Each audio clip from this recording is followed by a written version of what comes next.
My two guests today are talented artists. They've each realized new dreams after they turned 60. Reaching your highest potential is enriched as we grow older, as we continue to experience life to its fullest, as it should be. After over 30 years working in government and nonprofits, Susan Carey Price is making art her way on her terms. Aging well is a choice. Finding meaning and having fun in retirement is the essence of quality longevity. Welcome, Susan. Let's talk. Thank you, Rochelle. It's a pleasure to have you today. So my first question is really hard. Why do you make art, my dear? I don't think I have a good answer, but I'll give it a shot. Okay. I don't think I could not. I think I grew up drawing and making pictures, and first I designed clothing a lot, which I still adore. And I was just interested and therefore made pictures of it, and there was never a question that that isn't what you would do with that thought and that feeling.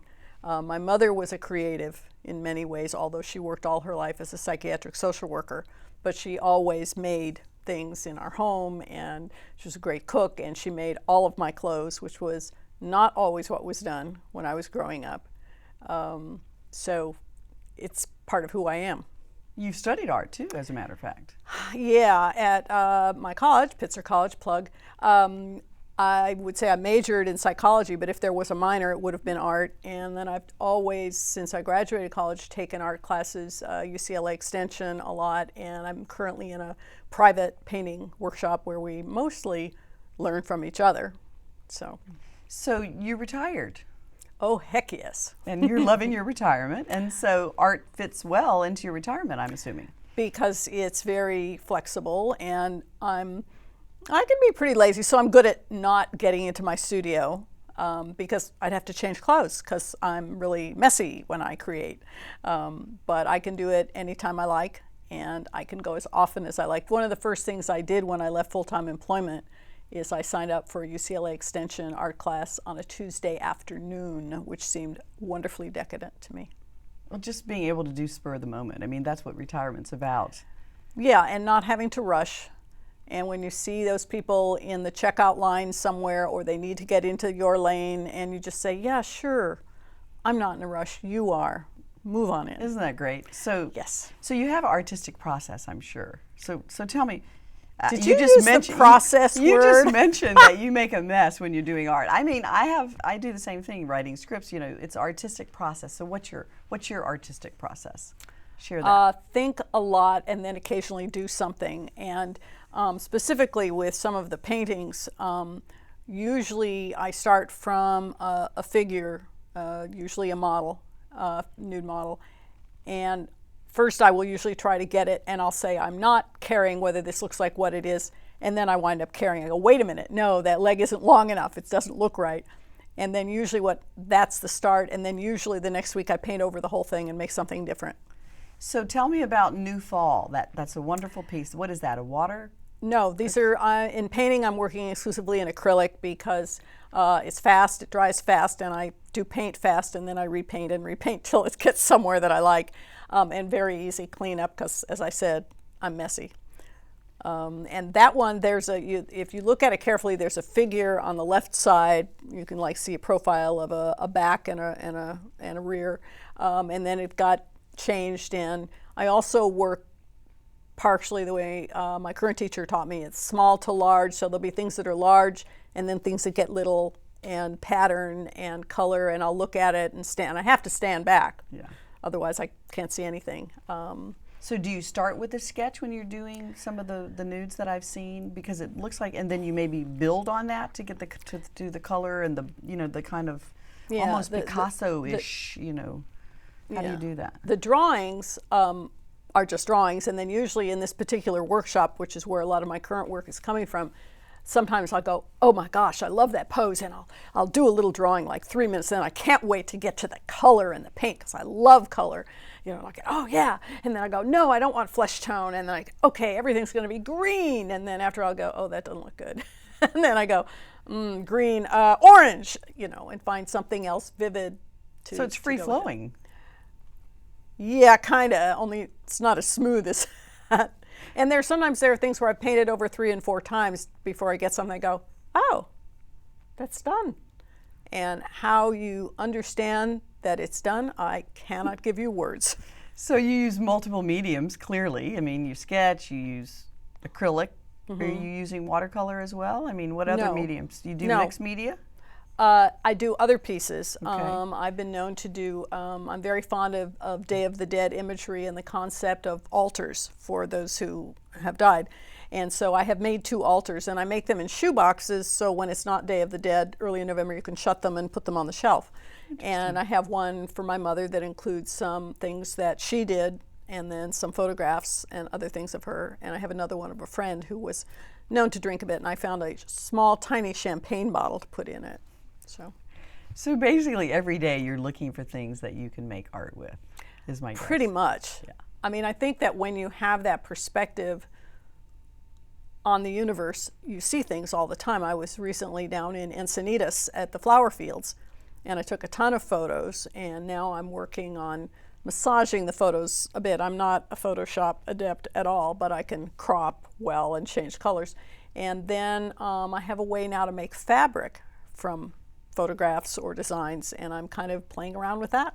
That's awesome. So where do you see your art going? I mean, what is there a goal? No, you know I don't like the goal word. Right. I just have a thing. I don't. And I recently asked myself this question. I said, what are you doing? And I said, I don't know. I answered, of course. But I also thought about, if I have these fabrics, do I want to make clothes? Do I want to try it? And then I said, wait a minute. I'm not the entrepreneurial type. Everything has been good for me. I don't have to make a living from it.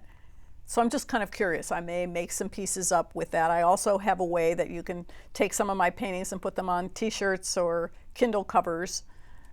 You know, some people like stuff, but they don't want it on their wall. I did just order one of my paintings in a shower curtain.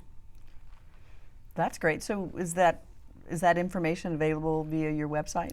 Yeah. Yes, it is. Susan? In the FAQ. In the Which are quite funny. Frequently asked questions, right? Frequently asked questions, and that's the funny part, yeah. And so do you do all of that from scratch? I mean, even the photography, what do? You just take the photo and then do you paint over the photo? Because Oh I know some no, people- I'm not that good. Yeah, no, and like I have Photoshop, but I have no idea how to use it. So like I said, I can crop and I can adjust the color a little, but that's about my limit. So you don't just do art, you actually write a lot as well, and you blog a lot. Can you tell us about your blog? Well, it's not my blog, actually. It's a college buddy of my brother's, Right. And he's in North Carolina, actually, and I got connected and I started writing stuff, just how I felt and what I felt, and getting grumpy like an old person. And then it was his idea, actually. For some reason, he said, would you like to write a question and answer column? I'm like, oh my, yes. I so love telling everybody what to do, and no one wants to listen. So you've read some of these.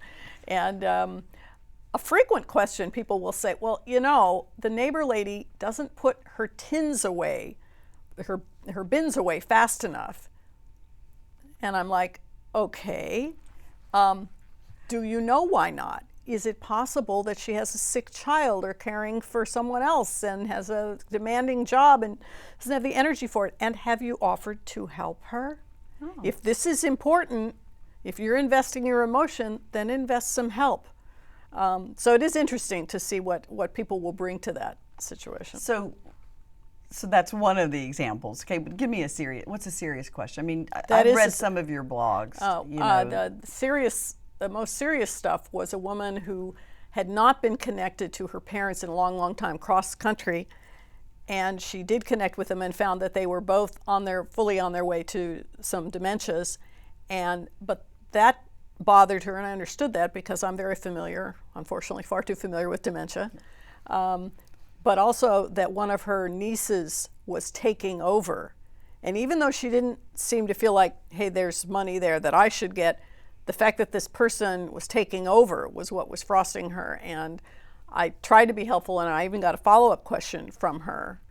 And the problem to me appeared to be partially that she didn't understand that she couldn't control either the diseases or this other person if they didn't want to play. Right. And you know, you've worked with older adults and nonprofits, so you have you understand some of the dynamics that happens as we age. We're challenging. Yeah. We're we are. bitchy. Well, you know, we Some get of us. older. You know, they say the older we get, the more we get like we are. So Oh, that's so it right. is. It is When what it is, right? When I've seen it in dementia, it's like some of the social stuff all goes away, and what's left is your bones. Exactly. So I know that you do some work with a particular nonprofit called Well, the Mirror Project. Can you there's tell a us Mirror a little bit Project. about? Yeah, I got connected to that through Okay. the art workshop I'm involved in, and one of the members sent an email and suggested we become involved. And it's a project that connects homeless youth in Venice with artists, local artists. And what I did is I went to the homeless youth drop-in center, and they found a young person or so to sit with me, and I would draw them. And then I offered them the opportunity to draw me. And then a young man that they hadn't asked to play sat himself down and said, "Would you like to?" I said, "Absolutely." And I drew Charles. And then Charles did a kick-ass drawing of me. And everyone was amazed because he had talent they had no idea about. And then I took my drawing of him, and I took a photograph of him, because I can also paint from photographs. And I took the photograph home, and I painted what I think is A, a good likeness, and B, a not bad painting. It's on a brown ground, and then there's a white rectangle, which to me symbolizes the possibilities that are there for him. Yeah. So, and they're having a fundraiser to sell some of the artwork. It's a great picture, as a matter of fact. One of my favorites of yours. Thank you. So quickly, I want to know, what's next for you in your art making? Where do you want to go with this? I don't know that there, again, that's go is like goal, you know, I don't do Okay, that. not goal. Okay. If it's flowing, what's next? What do you want to do next? I want to do more of it. I want to get myself in front of the easel more, for starters. Good. I want to redesign my website and take off some of what's on there and add some other things. And then I want to make some decisions or some trials about using the patterns I've created in fabric or clothing or other things, and see what happens. Do you ever look for like models to sit, or? I have tried having friends model for me, both clothed and unclothed, and the only problem with that is somehow they want conversation, and I can't do both things at once. It's probably difficult to paint a talking person, right? Well, also, yes, I've had people, and they're talking, and then they say, "Where are you now?" Well, I don't know where I am now. I'm at your ear. Now I'm at your knee. Shut up. Well, but basically art will be around in your life forever. Yes. Yes. And it brings you great satisfaction. It's fun, It is fun, and I like your art. and I like that. And it's been great pleasure speaking with you today. Thank you so much too. for being with us. You're welcome. So retirement brings challenges and opportunities. This is the time to create and pursue significant activities that we may have never anticipated. It's in these adventures we find new life, new joys, and a greater understanding of our own spirit. Stay tuned. More to come on Let's Talk. Hey, slow down! Right next to the library on 7th Street is the Santa Monica History Museum, where history comes to life for the entire family.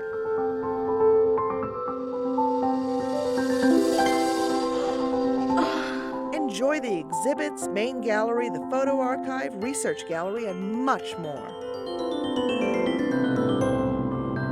Come visit the Santa Monica History Museum, keeping history alive. We know that most individuals are happiest and feel valued when they are working toward a defined set of goals. Fulfilling goals is essential to achieving personal gratification at any time in our lives, but especially as we embark on the exciting new phase of life where work is not the primary focus. My next guest, Paula Rosen, finds both acclaim and personal satisfaction in her newest career, designing jewelry and mosaics. Welcome, Paula. Let's talk. Hello. Nice to be here. Thank you so much. So, what prompted you to start a new career? I was living in New York and found myself moving to California. Didn't have a mosaic studio, and I'd been doing some jewelry, and some people stopped me, and I got a couple of stylists interested in what I was doing. And from the stylist, I got on a few celebrities, and from that, I got into a couple of really lovely stores and just sort of took off from there. just blossomed, actually. It's doing well. So how long have you been doing this? This is my 4th year. Okay. So how did the jewelry line, I mean, what motivated you to do jewelry? And you got to tell me how you came up with the names for the jewelry lines. I'm curious. Well, I was new in California, and I'm driving around trying to see all the different neighborhoods, and that's how it happened. And then once I would do a segment of jewelry, I would find a name of California or New York or something that was familiar to me, and that's what I would name that particular collection. So you have collections like Silver Lake. Silver Lake. You have Hollywood, I think. Tribeca. Tribeca. Soho. So you've traveled east to west coast multiple times. Which do you like better? 7 times. I like them both, but I think I like living in LA. And why do you like living in LA better when the fashion industry is based in New York? LA is very, very receptive to anything new. They're very receptive to new ideas, to new people. I haven't in any way ever felt an age discrimination here, which I thought I would for sure, but I don't. And they're the first ones to come up with new trends. And I remember that being in the fashion industry in New York, I would always come out here first to see what was going on new and trendy. Oh, that's great. So how long were you in the fashion industry? 25 years. And you did everything from design to manage to tell us about it. I started as a mail clerk and then ended up with my own company in New York City. Literally went through the climbing the ladder, so to speak, from mail girl to switchboard operator. How many years were you doing that? Till I started really designing, probably 7. And then the last of the 25, the last 15, I was only designing and owning my own companies. Good for you. Go get her. So I know that some celebrities do wear your line. I know that. Tell me who recently used one of your pieces. Hilary from Lady Antebellum. She had a couple of layered pieces. And I do a lot for country western and a lot of rock and roll, a lot of Lifetime movies, a lot of primetime network television, and a lot of talk hosts. Yeah, and I'm actually wearing your jewelry today too, as well as you. Why don't we describe what I'm wearing today? One strand, everything I do is meant to be layered from season to season to season. So the one strand that you have on the outside is titanium enhanced sapphires and freshwater pearls that I buy in Hawaii. And they're faceted, so they sparkle a lot. And then the one in the inside is a sterling silver plate over a copper so that it becomes very lightweight. And the bottom is hematite. So I combine a lot of different things together. And the piece that you're wearing? These are biwa pearls over sterling silver collar, and it's made to look almost like a Pierrot ruffle. It's beautiful. Thank you. And do you hand pick? Where do you find all the materials? Everywhere. I know I travel a lot, and once I find something, then I go back to that same person to get more, and then I start developing things with them as I grow a little bigger and a little bigger. The reticulated sapphire, for example, has a little dolphin catch on it, so that you can wrap it around 2 or 3 times and wear it shorter. So as the bigger I get, the more creative I can become. So I know that you do one-of-a-kind pieces. Basically, every piece you do is one-of-a-kind. Pretty much. And I love the concept where you use discarded pieces of metal, wood, whatever, to create new memories. Tell me about that. That's I do special. A lot of pieces that are combined with old pieces. And sometimes that will give me the inspiration of how to do it, because I like to do memory things. I've always been attached to things that, especially jewelry, because I remember as a kid going to my grandmother's house and, going through a jewelry box, and I think we all did that. And so that's how that kind of evolved. But it's so important as we get older, memories, and then the jewelry evokes a memory of our family, or our mom in this case. So that's a wonderful idea. So what, where do you want to go with your jewelry line? I mean, what are your hopes? And I know you're not doing it for the money. You're doing it because you love it. So what do you want to do next with it? It's just growing so quickly. I'm so lucky because I have girls that really need to work, and they're very talented, and a lot of them are challenged a bit, and some are not, because it's hard to live in this world. So they have to work 2 and 3 jobs just to stay in where they want to live.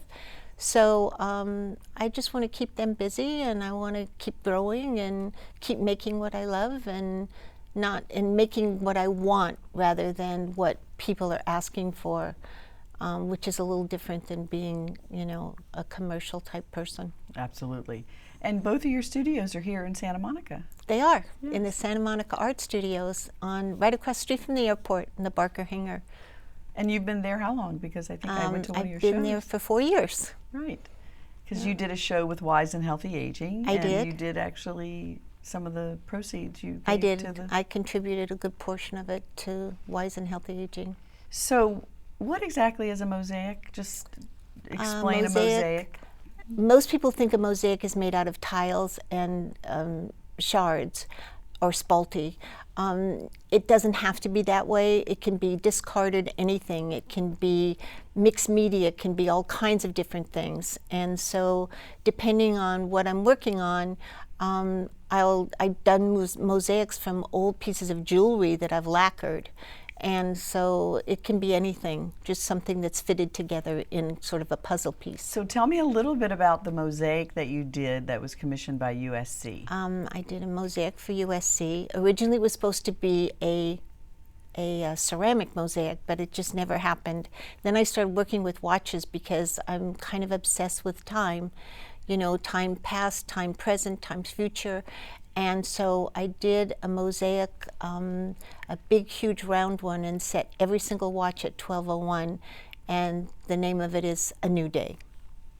And where did you find 962 watches? I mean, really. I found a man in San Diego who just had bushels of watches, and I would buy them by hundreds at a time. Because I'm still doing chairs and other things with the watches. So basically the pieces, the mosaics, they can actually be hung or sat on. I mean, can you Exactly. actually sit on them? You can sit on 'em. Utilitarian. You can, because I noticed you did pictures that you could pour.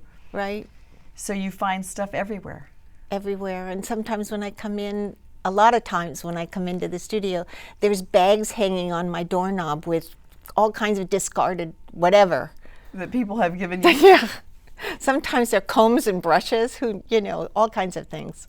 Because they know that you collect stuff. And I'll keep it, and I'll make something out of it. You'll turn something that's been discarded into a treasure. I hope so. Yeah. So you are also talented in other ways. You told me earlier you have a post-production company, and you do that as well? My husband has a post-production company in New York City.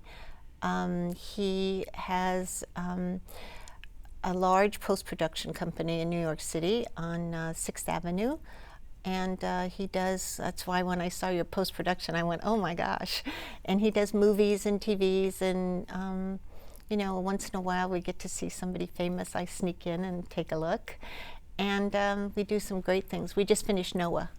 Oh, wow. Well, Yeah. that's big time. That must have been very exciting. Yeah. So if somebody wanted to commission a piece, how does that work? I mean, I know that you said SC commissioned the mosaic. I mean, is that a process, and do you meet with them and get the parameters of what they're looking for? How do you do that? Because sometimes people will bring me their grandmother's or their mother's jewelry, and they'll want something made that's similar to what I do, just so that they can take their jewelry and make it more contemporary, because some of the things just aren't applicable for today's fashion. yeah, they don't want to. They want to like update it. Sometimes I'll take some of their mother's old china and make something really cool with it. Or in many cases, I'll just make something like somebody saw the piece at USC, and they commissioned me to do one not round, something different, because I don't like to do the same things. But I did another one for the birthday, and it was her birthday, and it was into a big star. And so everything, the star, all the watches that were in the star was her birth date. Oh my gosh, that's interesting. So the one about the watches, you had them all set to 12:01, and what was the title of that piece? A New Day, because 12:01 is a new day. Exactly. So, you know, there's a lot of people out there trying to make a living making jewelry. I mean, you see it all the time. You see them on the boardwalk. You see young designers, new designers, you know, at Fred Siegel, whatever.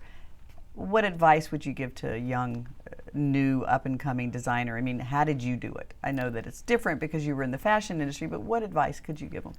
I think you have to actually have an idea of who you want to sell, what you want to sell, and stay true to that, and not try and be everything to everybody, because you're not going to be everything to everybody. And if what you're trying to sell isn't what anybody wants, then you've got to regroup and start doing something else. But stay true to yourself. Stay true to the design you want to do. And the dreams that you have. Exactly. And that's exactly what you did. Yeah, that's what I did. That's what I continue to do. And so where do you think your art's going to go now? Are you going to continue doing this, or you got something else in mind? I have a feeling you got something else going on. You don't want to give any secrets away. I don't know. As soon as I kind of get to a place where it's not perfect, but it certainly is acceptable, then I kind of branch into something that I have to learn all over again. But I think I'll stay with this and just branch it out, maybe into some leather, maybe into, to belts or something. I don't know. I just expand it. I don't want to get rid of it because it's too much fun. It's too sparkly. Well, your work is beautiful, as you know. Thank you. I love your work, and I intend to buy more. And I'm so grateful that you were able to join us today. Thank you so much. It was a pleasure. It's my pleasure to have you. Thanks. So our program is brought to you by the Commission for the Senior Community, focusing on preserving and improving the quality of life for Santa Monicans 60 and older. For more info, visit our website on the screen now. Thanks so much for watching Let's Talk. Till next time, be well, live well, age well.